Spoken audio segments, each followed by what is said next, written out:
Houston, Texas. The ballroom of the Grand Meridian Hotel glowed in gold light. Crystal chandeliers sparkled. Executives laughed loudly. Glasses clinked. It was the annual Ravenport Energy corporate dinner. At the center of attention stood Callan Drax. Tall, loud, proud. Vice President of Operations.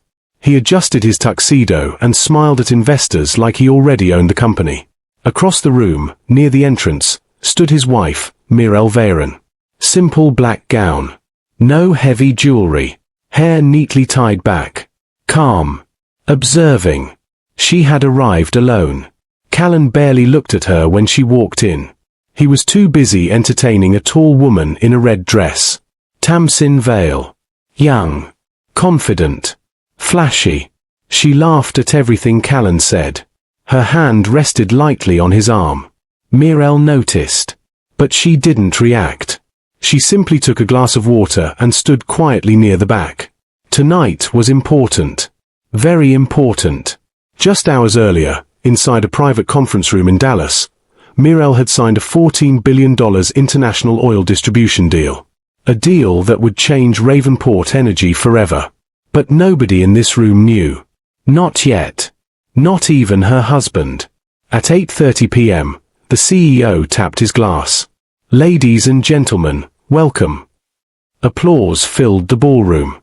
Callan stepped forward confidently. "As you know," he began loudly, "this year has been about bold leadership and smart risks." He smiled proudly. "We have positioned Ravenport Energy for global expansion." Mirel watched quietly. Callan continued speaking like a man who believed he was the architect of success. Then suddenly, he reached for Tamsin's hand. "And tonight," he said with a grin, "I want to introduce someone special." The room leaned in. "This," he said boldly, pulling Tamsin closer, "is the real lady of the house." A few executives laughed awkwardly. Some glanced toward Mirel. Tamsin smiled sweetly. Callan continued, not caring. "She understands ambition. She understands vision. She knows what it means to stand beside a powerful man." Mirel felt dozens of eyes turn toward her. Her heart beat once. Slow. Heavy. But her face remained calm. The CEO shifted uncomfortably. Callan added one more line. "Sometimes growth means replacing what no longer fits." The words floated through the air like poison. Mirel slowly placed her glass down. She walked forward. Not fast. Not angry. Not dramatic. Just steady. Her heels clicked softly against the marble floor. The room grew quiet. Callan noticed her approaching. He smirked slightly. "Mirel," he said casually, "did you need something?" Tamsin looked at her with pity. Mirel stopped a few feet away from them. Her voice was soft. "Are you finished?" she asked. Callan chuckled. "For now." She nodded once. Then she turned to the CEO. "May I borrow the microphone?" she asked politely. The CEO hesitated, then handed it over. The ballroom fell silent. Mirel stood under the chandelier lights. Calm. Collected. Powerful in a quiet way. She looked around the room at investors, board members, partners. Then she spoke. "I apologize for interrupting the celebration." Her tone was smooth. "But I believe tonight is actually about something much bigger." Callan frowned slightly. "What are you doing?" he whispered. Mirel did not look at him.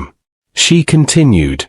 3 hours ago, Ravenport Energy secured a $14 billion offshore oil distribution agreement with Northern Crest Consortium. Gasps filled the room.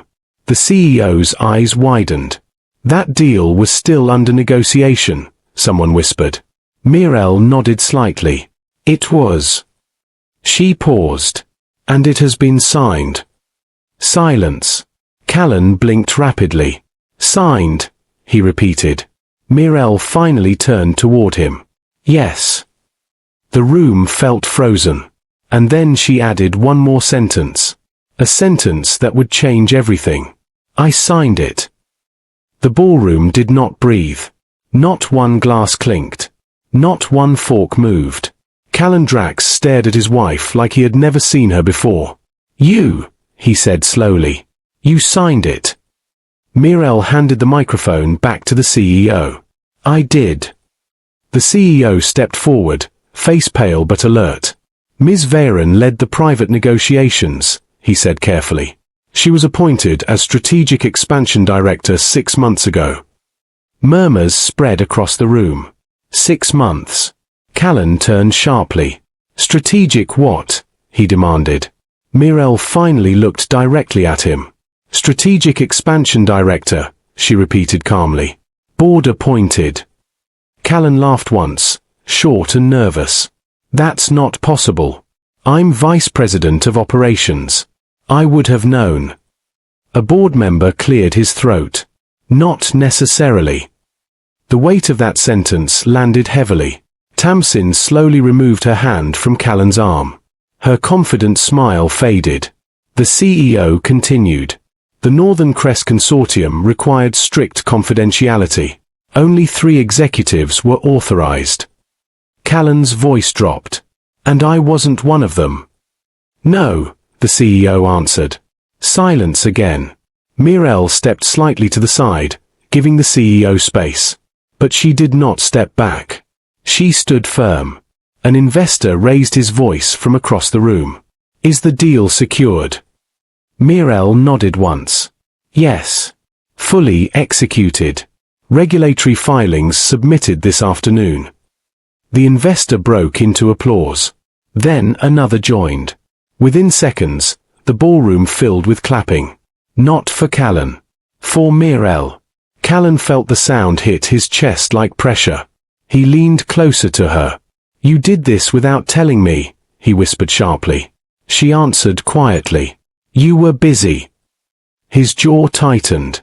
"With her," she added gently. Tamsin stepped backward completely now. Her red dress no longer looked powerful. It looked misplaced. Callan tried to regain control. He grabbed the microphone again. "Well," he said loudly, forcing a smile, "I suppose this is a team effort." Mirel tilted her head slightly. "No," she said calmly. "It wasn't." The room went still again. She wasn't trying to embarrass him. She was stating a fact. Callan's pride cracked. The CEO stepped between them diplomatically. "This is a historic moment for Ravenport Energy. Let us celebrate the leadership that made it possible." More applause.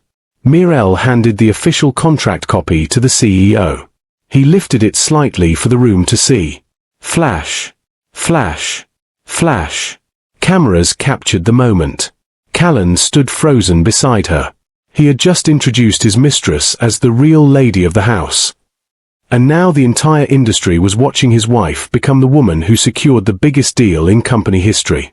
Tamsin leaned close to him. "You didn't know," she whispered. He didn't answer. Because he didn't. Later that evening, after the applause faded and guests returned to their tables, Callan cornered Mirel near the hallway. "What is this?" he demanded in a low voice.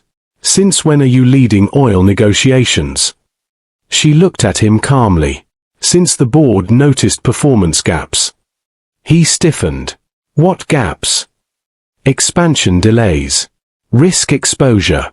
Missed partnerships." Each word landed carefully. "You're reviewing my department?" he asked. "Yes." His breath slowed. "And tonight," he said bitterly. "Was that revenge?" Mirel's eyes softened, but not with weakness. "No," she said. "Tonight was business." Tamsin approached slowly, unsure of her place now. Callan looked at Mirel again.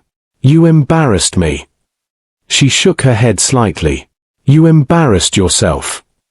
The words were quiet, but final. Across the ballroom, investors surrounded the CEO, praising the deal. Ravenport Energy's stock value was already trending upward online. Callan's phone buzzed repeatedly. Notifications. News alerts. Industry headlines. Ravenport secures $14 billion oil deal. Strategic Director Mirel leads historic signing. His title was nowhere in the headline. He felt something shift. For the first time that night, he wasn't the center of attention. And he wasn't in control. Mirel walked back into the ballroom gracefully. She did not look angry. She did not look proud. She looked steady. And Callan suddenly realized. He had no idea who his wife truly was. The corporate dinner ended differently than anyone expected. Guests left whispering. Phones kept buzzing. News outlets posted updates before midnight. Callan Drax did not sleep that night. He sat in the dark living room of their Houston mansion, staring at the city lights through the window. Tamsin had gone home early. She claimed she had a headache. But Callan knew the truth. The attention was no longer on him. Upstairs, Mirel quietly changed out of her gown. No tears. No shaking hands. She placed the signed contract copy inside her private briefcase. Her phone vibrated. A message from the board chairman. Extraordinary work. Emergency executive session tomorrow, 9 a.m. She typed one word back. Confirmed. Downstairs, Callan heard her footsteps. He stood up quickly. We need to talk, he said. She walked into the living room calmly. Yes, she replied. He struggled to find the right tone. You made me look small tonight. Mirel looked at him carefully. I didn't make you small, she said softly. I just didn't shrink myself. The sentence stayed in the air. Callan's chest tightened. When were you going to tell me? He asked. When you were ready to listen, she answered. He ran a hand through his hair. Are you trying to take my position? She shook her head once. I'm trying to protect the company. The word protect hit him differently. You think I can't? He asked defensively. She walked toward the large window and looked out. The board does. Silence. He felt that one deeply. You've been reviewing my department, he said slowly. Yes. For how long? 4 months. 4 months. For months she had been studying reports, analyzing projections, meeting with international partners. While he was busy showing off at dinners and traveling with Tamsin, Callan suddenly felt exposed. What happens now? He asked quietly. Mirel turned to face him fully. Tomorrow the board meets. And they will discuss restructuring. The word hit like cold steel. Restructuring what? Leadership accountability. He stepped closer. You're pushing me out. She held his gaze. No. I'm asking for discipline. He laughed nervously. This is because of tonight. No, she replied. Tonight only revealed character. The same line she used in the ballroom. Callan felt cornered. You think you're better than me now? Mirel's expression didn't change. No. I just stopped pretending I was less. The room felt smaller. His pride fought inside him. You embarrassed me in front of everyone, he repeated. She stepped closer now. You introduced another woman as the real lady of the house in front of our company. Her voice remained steady. You embarrassed yourself. The truth settled heavily. Callan had no response. Upstairs, his phone buzzed again. Message from Tamsin. Are you still in control of your department? He stared at it without replying. The next morning, Ravenport Energy's executive boardroom was filled. Directors, legal advisors, financial analysts. Callan sat at one end of the long table. Mirel sat across from him. The chairman spoke clearly. Last night's announcement has changed market perception. He looked at Mirel. The $14 billion oil deal secures long-term stability. Then he looked at Callan. However, operational inconsistencies remain. Slides appeared on the screen. Missed deadlines.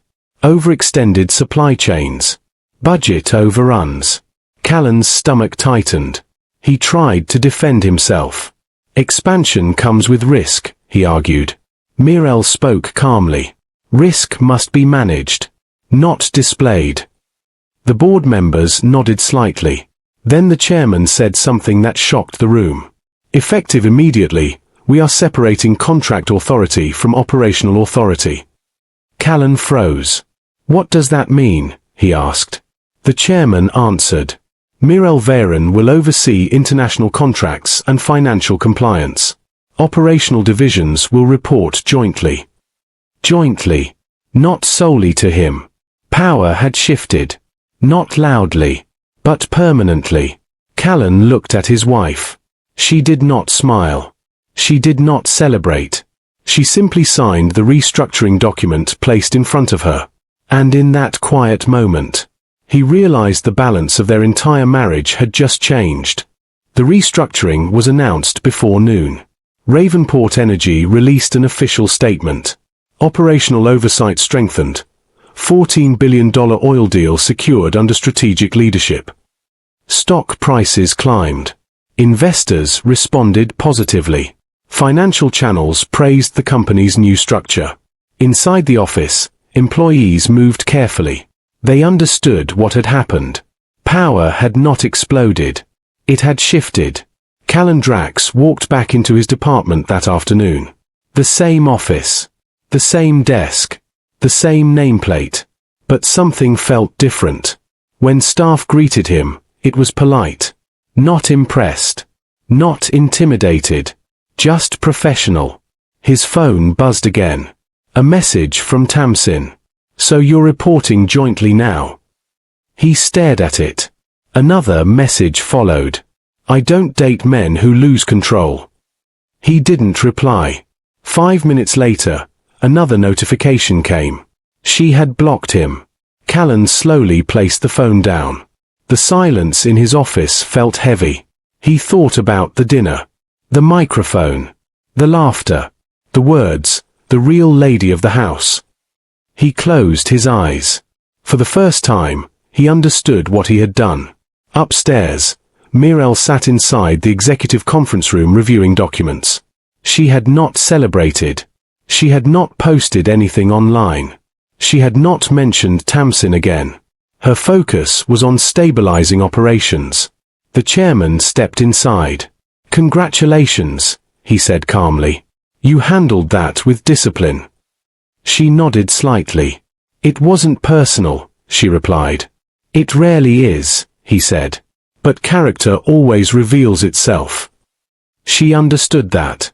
Later that evening, she returned home. The mansion was quiet. Callan was sitting alone at the dining table. No music. No wine. No confidence. He looked up when she entered. Mirel, he said softly. She stopped across from him. Yes. I thought power meant attention, he admitted. I thought control meant respect. She listened. He continued. But tonight I learned something. She waited.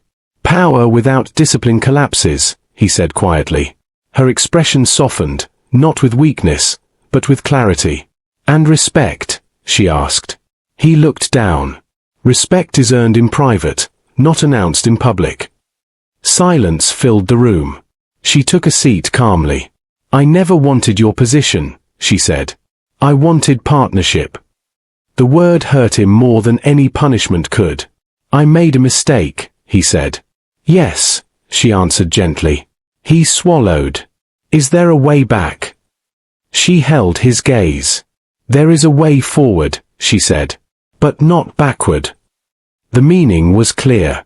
Trust does not reset. It rebuilds slowly, if at all. He nodded. For the first time, he did not argue. He did not defend himself. He simply accepted the weight of his actions. Weeks passed. The oil deal moved smoothly. Ravenport Energy expanded globally. Mirel became known in the industry for calm leadership and disciplined strategy. Callan remained in his role, accountable, monitored, quieter. He worked harder now. Not to impress, but to improve. One evening, during another corporate gathering, someone jokingly asked, "Who's the real power in the house?" Callan didn't hesitate this time.